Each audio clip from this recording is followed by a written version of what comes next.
Hello Pepys, welcome back. Okay, അപ്പം ഞാൻ നമ്മളെ ഈ ഇൻസ്റ്റാഗ്രാമിൽ ഫോളോ ചെയ്യുന്ന ഒരാളാണൊക്കെ. നിങ്ങൾ ഒരുപാട് ആൾക്കാരെ ഈ ഇൻസ്റ്റാഗ്രാമിൽ ഫോളോ ചെയ്യുന്നുണ്ടോ? എനിക്ക് തോന്നുന്നു ഇപ്പോൾ 7 ലക്ഷത്തിൽ കൂടുതൽ ഫോളോവേഴ്സ് ഈ ഇൻസ്റ്റാഗ്രാമിലുണ്ട്. ഓക്കെ, പക്ഷേ അതല്ല ടെസ്റ്റ്.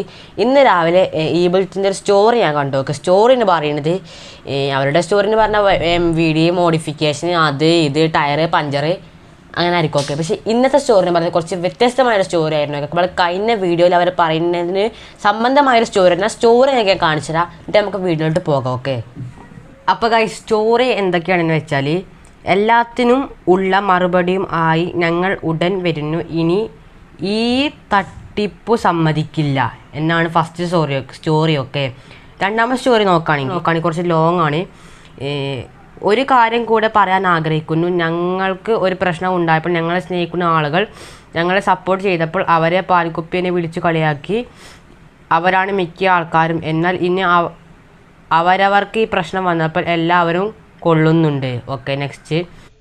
ഒന്നിനോടും ഞങ്ങൾ പ്രതികരിക്കാതിരിക്കുകയായിരുന്നു, എന്നാൽ ഇനി അതിന് സാധിക്കില്ല.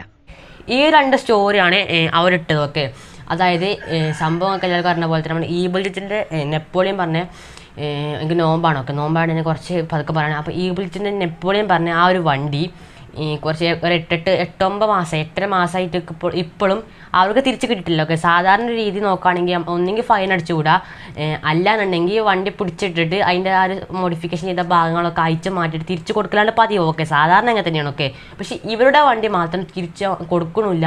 എന്നാലോ ഇതേപോലത്തെ ഇതിനെക്കാട്ടിലും മോഡിഫിക്കേഷൻ ചെയ്ത വണ്ടികൾ വരെ ഇപ്പോഴും കേരളത്തിൽ ഓടിക്കൊണ്ടിരിക്കുകയാണ്. ഓക്കെ, അവർക്ക് അവർ ഫൈന് പിടിച്ച് വിടുകയാണ്, അല്ലെങ്കിൽ ഇതേപോലെ വണ്ടി പിടിച്ചിട്ട് അയച്ച് അപ്പോൾ തന്നെ വണ്ടി കയ്യിൽ കൊടുക്കുന്നുണ്ടോ. പക്ഷേ ഇവരുടെ മാത്രം ഒരു 8 മാസമായിട്ട് പോലും ഇവർക്ക് തിരിച്ച് വണ്ടി കൊടുത്തിട്ടില്ല. അതാണ് സംഭവം പറയുന്നത്. ഓക്കെ, അപ്പോൾ ഇതിൻ്റെ അടിയിൽ നമ്മുടെ അരുൺ സ്മോക്കി ഒരു കമൻറ്റ് ചെയ്തിരിക്കണം. ഓക്കെ, അപ്പോൾ ഈ ഒരു കമൻറ്റ് ജസ്റ്റ് കാണിച്ചത് സ്ക്രീനിൽ കാണാൻ തെളിഞ്ഞ് കാണില്ല, ഞാൻ വായിച്ചത്. ഓക്കെ, നന്ദി. അത് ആർക്കോ പഠിപ്പിച്ചു തരാൻ പറ്റില്ല. കൂടെ നിന്ന് എല്ലാവരും ചതിച്ചു. മറ്റുള്ളവരുടെ കന്നയിൽ കരടിട്ടിട്ട് വേണോ റീച്ച് ഉണ്ടാക്കൽ എന്നാണ് അരുൺ സ്മോക്കി വെരിഫൈഡ് ആണ്. ഓക്കെ, അപ്പോൾ അരുൺ സ്മോക്കി ഇതിൻ്റെ അടിയിലാണ് കമൻറ്റ് ചെയ്തു. ഓക്കെ, അപ്പോൾ അതിനടിയിൽ ഈബിൾജ് പറഞ്ഞതെന്ന് വെച്ചാൽ, എൻ്റെ എന്തൊക്കെ ആവശ്യത്തിന് ഇവൻ വന്നിട്ടുണ്ടോ അരുൺ സ്മോക്കിനാണ്. ഓക്കെ, അതിനൊക്കെ ഇവനെ ഞാൻ കാശ് കൊടുത്തിട്ടുണ്ട്. പിന്നെ ഞാൻ ഉള്ളിൽ കിടന്നപ്പോൾ, ജയിലിൻ്റെ ഉള്ളിൽ പറഞ്ഞാൽ നമുക്ക് ആ ഇഷ്യൂ അറിയാലോ. ഓക്കെ, അപ്പോൾ ഭയങ്കര ഇഷ്യൂ ആയിരുന്നു ആ സമയത്ത്.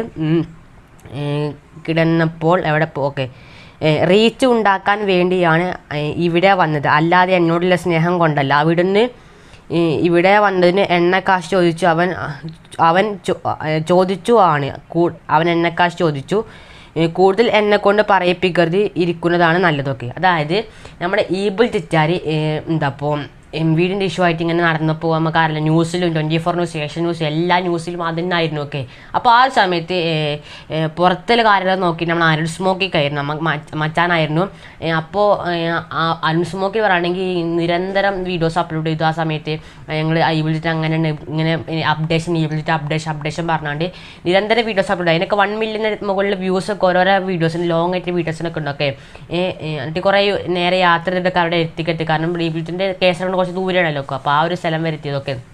അപ്പോൾ ഇവിടുന്ന് അവിടേക്ക് പോകാനുള്ള യാത്ര ചിലവ്, അതായത് പെട്രോൾ ഡീസലിൻ്റെയൊക്കെ വില വരെ ഈബിൾ ടീച്ചറോട് അരുൺ സ്മോക്ക് ചോദിച്ചിട്ടുണ്ടെന്നാണ് ഇവർ ഇതിലുമായി കമൻറ്റ് ഇതിൽ പറയണം. ഓക്കെ, അപ്പോൾ അരുൺ സ്മോക്ക് എന്താണ് പറയുന്നത് വെച്ചാൽ, നിങ്ങൾ വാക്കിലവരുടെ കന്നിയിൽ പാറ്റിടല്ല റീച്ച് ഉണ്ടാക്കേണ്ടതാണെന്ന് ഉദ്ദേശിച്ചത്. അതായത് ഇവർക്ക് ഈബിൾറ്റിൻ്റെ സംഭവം എന്താണെന്ന് വെച്ചാൽ, ഈബിൾറ്റിന് സാധാരണ ആൾക്കാർക്ക് കിട്ടുന്ന ആ ഒരു പരിഗണന അവിടെ കിട്ടണില്ല. അതായത് എല്ലാവരുടെ വണ്ടിയും അപ്പോൾ മോഡിഫിക്കേഷൻ വീട് പിടിച്ചെന്താ ചെയ്യുന്നത് നമ്മൾ നേരത്തെ പറയാം, അതേപോലെ ചെയ്യുന്നത്. പക്ഷേ ഇവരുടെ 8 മാസമായിട്ട് ഇവരുടെ തിരിച്ച് വണ്ടി കിട്ടിയിട്ടില്ല.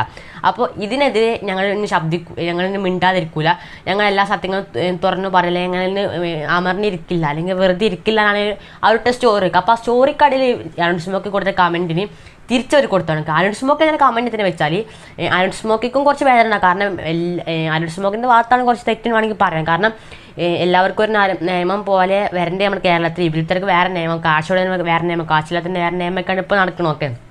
അപ്പോൾ അരുൺ സ്മോക്ക് ഇപ്പോൾ മോഡിഫിക്കേഷൻ ഒക്കെപ്പാടെ ഇവർ ആകെപ്പാടെ റീച്ച് ഉണ്ടാക്കാൻ വേണ്ടി ബാക്കിയുള്ള മോഡിഫിക്കേഷൻ ചെയ്ത് ആൾക്കാരുടെ മേത്തൊക്കെ ഇട്ടിട്ട് അത് വഴി റീച്ച് ഉണ്ടാക്കാനാണ് അരുൺ സ്മോക്ക് വിചാരിച്ചിട്ടായിരിക്കും അരുൺ സ്മോക്ക് ആ കമൻറ്റ് ഇട്ടതൊക്കെ. പക്ഷേ റീബിൽറ്റ് എടുത്തത് വേറെ രീതിയിലാണ്. അരുൺ സ്മോക്ക് കുറച്ച് ചിന്തിക്കാമായിരുന്നു, എന്നിട്ട് കമൻറ്റ് ഇടാമായിരുന്നു. ഓക്കെ, അപ്പോൾ ഇതിന് ശേഷം നമ്മൾ ഈബിൾജിറ്റാർ ഒരു സ്റ്റോറി അവിടെ ഇൻസ്റ്റാഗ്രാമിൽ ഇട്ടുക്കണം. ഓക്കെ, വേറെ ഒരാൾ ചെയ്ത് ലൈവ് അതുകൊണ്ട് ആ ലൈവ് ഞാൻ കാണിച്ചത്. ഓക്കെ 2 മിനിറ്റിൻ്റെ ക്ലിപ്പ് അതുകൊണ്ട് ഞാൻ ഇട്ട് കാണിച്ചത്. ഓക്കെ, ചെറിയൊരു 1-2 കാര്യങ്ങൾ പറയാൻ വേണ്ടി മാത്രമാണ്, അതിൻ്റെ ഒരു എക്സ്പ്ലനേഷൻ അല്ല, 1-2 കാര്യങ്ങൾ അറിയാൻ വേണ്ടി വന്നതാണ്. കാരണം സംഭവം ഇത്രേ ഉള്ളൂ. ഇപ്പോൾ ഒരു വണ്ടി മോഡിഫൈ ചെയ്ത് നിരത്തിൽ ഇറക്കി എല്ലാ ആൾക്കാരും കണ്ടല്ലോ. അപ്പം ഞങ്ങൾക്ക് വ്യക്തിപരമായിട്ടോ അല്ലെങ്കിൽ വ്യക്തിപരമായിട്ട് ഒരാളോട് എന്താ പറയുക അയാളുടെ ഇത് കൂട്ടിക്കണോ എന്നൊന്നും ഞങ്ങൾക്കില്ല. പക്ഷേ ഞങ്ങൾ ഇവിടെ സംസാരിക്കുന്നത് ഞങ്ങൾക്ക് കിട്ടിയ നീതി ഒന്നും, നെപ്പോളിയന് കിട്ടിയ നീതി ഒന്നും മറ്റുള്ളവർക്ക് കിട്ടുന്ന നീതി വേറൊന്നുമാണ്. അതിപ്പോൾ എല്ലാവർക്കും അറിയാലോ. ഇപ്പം എല്ലാവരും ചോദിച്ചോണ്ടിരിക്കുന്ന ഒരു കാര്യമാണ് ഈ ബുൾജെറ്റ് മറ്റുള്ള ആളുകളെ വെല്ലുവിളിച്ചുകൊണ്ടിരിക്കണോ എന്നൊക്കെ പറഞ്ഞിട്ട്. ഞാൻ ഒറ്റ സംശയം ചോദിക്കുകയാണ്. ഈ ബുൾജെറ്റിൻ്റെ കഴിഞ്ഞ പ്രശ്നങ്ങളും കാര്യങ്ങളും എല്ലാവർക്കും അറിയുന്നതാണ്. അപ്പം ആ സമയത്ത് ഈ എന്താ പറയുക ഈ വണ്ടി മോഡിഫൈ ചെയ്ത് തെറ്റാണെന്നും അല്ലെങ്കിൽ ലൈറ്റൊക്കെ തെറ്റാണെന്നും എല്ലാ കാര്യങ്ങളും എല്ലാ ന്യൂസ് ചാനലും എല്ലാത്തിലും വന്നതാണ്. പക്ഷേ ഇതൊക്കെ കണ്ടിട്ടും വീണ്ടും അതിനേക്കാൾ ഇരട്ടിയാക്കിക്കൊണ്ട് പിന്നെ ഇതുപോലൊരു വണ്ടിയൊക്കെ ഇറക്കുന്ന സമയത്ത് ഈ ബുൾജെറ്റാണോ വെല്ലുവിളിക്കുന്നത് അല്ലെങ്കിൽ ആ വണ്ടിയുടെ ഓണേഴ്സാണോ വെല്ലുവിളിക്കുന്നത്? നിങ്ങളൊന്ന് ആലോചിച്ച് നോക്ക്. കാരണം ഈ ബുൾജെറ്റ് റീച്ച് കിട്ടാൻ വേണ്ടിയിട്ടോ അല്ലെങ്കിൽ എന്താ പറയുക അവരുടെ ഇൻസ്റ്റാഗ്രാം ഫോളോവേഴ്സ് കൂടാൻ വേണ്ടിയിട്ട് എൻ്റെ സബ്സ്ക്രൈബർ കൂടാൻ വേണ്ടിയിട്ടൊന്നും അല്ല ഈ ഇന്നത്തെ സംഭവങ്ങളൊക്കെ ഉണ്ടായത്. പക്ഷേ ഒരു കാര്യം എന്താണെന്ന് വെച്ച് കഴിഞ്ഞാൽ പിന്നെ അവർക്ക് അവരുടെ വണ്ടി എന്ന് പറഞ്ഞാൽ സ്വന്തം വീട് മാതിരിയാണ്. ആ വീട് നഷ്ടപ്പെടുമ്പം ആർക്കാണെങ്കിലും ഒരു പ്രശ്നങ്ങളും കാര്യങ്ങളും എല്ലാവർക്കും ഉണ്ടാവും. സ്വന്തം വീട് നഷ്ടപ്പെടുമ്പോൾ എങ്ങനെ ഉണ്ടാവും? നമ്മളൊക്കെ വീട്ടിൽ കിടന്നുറങ്ങുന്ന ആൾക്കാരാണ്, അവർ വണ്ടിയിൽ കിടന്നുറങ്ങുന്ന ആൾക്കാരാണ്. നിങ്ങൾ അവരുടെ വീഡിയോസിലൊക്കെ കാണുന്നല്ലേ, അവർ വണ്ടിയിൽ കിടന്ന് ഉറങ്ങുന്ന ആളുകളാണ്. അപ്പോൾ അതുകൊണ്ട് തന്നെ അവർ ഇത്ര 8 മാസത്തോളമായില്ലേ അവരുടെ വണ്ടി പോയിട്ട്. ആ 8 മാസം അവർ മിണ്ടാതിരുന്നു, അവരുടെ വണ്ടിക്ക് വേണ്ടി അവർ മിണ്ടാതിരുന്നു, ആരോടും ഒന്നും പറഞ്ഞിട്ടുണ്ടായിരുന്നില്ല. ഒരുപാട് സങ്കടങ്ങളും പ്രശ്നങ്ങളും ഇങ്ങനെ പറയാമെന്നല്ലാതെ ആർക്കെതിരായിട്ടും ഇന്നും ഇന്നലെയൊക്കെ ഒരുപാട് പിന്നെന്താ പറയുക അന്നാണെങ്കിലും ഇന്നാണെങ്കിലും ഒക്കെ ഒരുപാട് മോഡിഫൈ ചെയ്ത വണ്ടികൾ നേരത്തിൽ ഇറങ്ങുന്നുണ്ട്, ഇപ്പോഴും ഉണ്ട്, ഇപ്പോൾ ഇറങ്ങിക്കൊണ്ടിരിക്കുന്നുമുണ്ട്. പക്ഷെ അവരിന്ന് ഇതുവരെ എനിക്ക് തോന്നിയിട്ടില്ല ഇതുവരെ അവർ വേറെ വണ്ടിയെ കുറ്റപ്പെടുത്തി പറയുന്നത് ഞാൻ കണ്ടിട്ടില്ല. പക്ഷെ അങ്ങനെ അവർക്ക് റീച്ച് ഉണ്ടാക്കാനും സബ്സ്ക്രൈബർ ഉണ്ടാക്കാനാണെങ്കിൽ അവർക്ക് അത് നേരത്തെ ചെയ്യായിരുന്നു. അപ്പം എന്താ പറയുക മുന്നേ കൂടെ ഇങ്ങനത്തെ ഒരുപാട് എന്താ പറയുക ഒരു നിയമത്തെ ശരിക്കും എന്താ പറയുക വിലക്ക് വാങ്ങുന്നതിന് തുല്യമായിട്ടുള്ള ഓരോ സംഭവങ്ങളാണ് നടന്നുകൊണ്ടിരിക്കുന്നത്. അപ്പോൾ അതൊക്കെ എത്രാന്ന് ചോദിച്ചിട്ട് കണ്ട് ഒരു മനുഷ്യന്മാർ എത്രാന്ന് ചോദിച്ചിട്ട് കണ്ടിരിക്കുക. അപ്പം നമ്മുടെ വണ്ടിക്ക് നെപ്പോളിയന് വേണ്ടിയിട്ട് ഇപ്പം നമ്മളെന്തായാലും നെപ്പോളിയന് വേണ്ടി വാദിച്ചുകൊണ്ടിരിക്കുന്നുണ്ട്, അതിൻ്റെ കാര്യങ്ങൾ നടന്നുകൊണ്ടിരിക്കുന്നുണ്ട്, എത്രയും പെട്ടെന്ന് കിട്ടട്ടെ. അപ്പം ഇത്രേ പറയാനുള്ളൂ. അവർ ഈ റീച്ചിന് വേണ്ടിയിട്ടോ അല്ലെങ്കിൽ എന്താ പറയുക വേറെ ആളെ കരിവാരി തേക്കാൻ വേണ്ടിയിട്ടോ അല്ല, പക്ഷേ മറ്റുള്ള ആളുകൾക്ക് കിട്ടുന്ന നീതി അത് ഞങ്ങൾക്ക് വേണം, അത്ര മാത്രമേ ഉള്ളൂ. വേറെ ഒരാളോടും ദേഷ്യമോ വിദ്വേഷമോ കാര്യങ്ങളോ ഒന്നുമില്ല, അത് ആദ്യം തന്നെ ഞങ്ങൾ പറയാണ്. പക്ഷേ മറ്റുള്ള ആളുകൾക്ക് കിട്ടുന്ന നീതി എന്താണോ അത് ഞങ്ങൾക്ക് വേണം, അത്ര മാത്രമേ വേണുള്ളൂ. കാരണം ഞങ്ങളും ജീവിക്കുന്നത് ഇവിടെ കേരളത്തിലാണ്, പിന്നെ ഇന്ത്യയിലാണ്, കേരളത്തിലാണ്. ആ ഇന്ത്യയിൽ തന്നെയല്ല ആ ഒരു കേരളത്തിൽ തന്നെ ഞങ്ങൾക്ക് വേറൊരു നിയമം, ഈ ബുൾജെറ്റിൻ്റെ ഒരു നിയമം, മറ്റുള്ള ആളുകൾക്ക് വേറൊരു നിയമം എന്നൊക്കെ പറയുമ്പോൾ കുറച്ച് ബുദ്ധിമുട്ടാണ്. അതുകൊണ്ടാണ് അതുകൊണ്ടൊക്കെ തന്നെയാണ് അവർ പ്രതികരിച്ച് തുടങ്ങിയത്. കാരണം ഒരുപാട് കാലമായില്ല ഉണ്ടായിരിക്കുന്നു.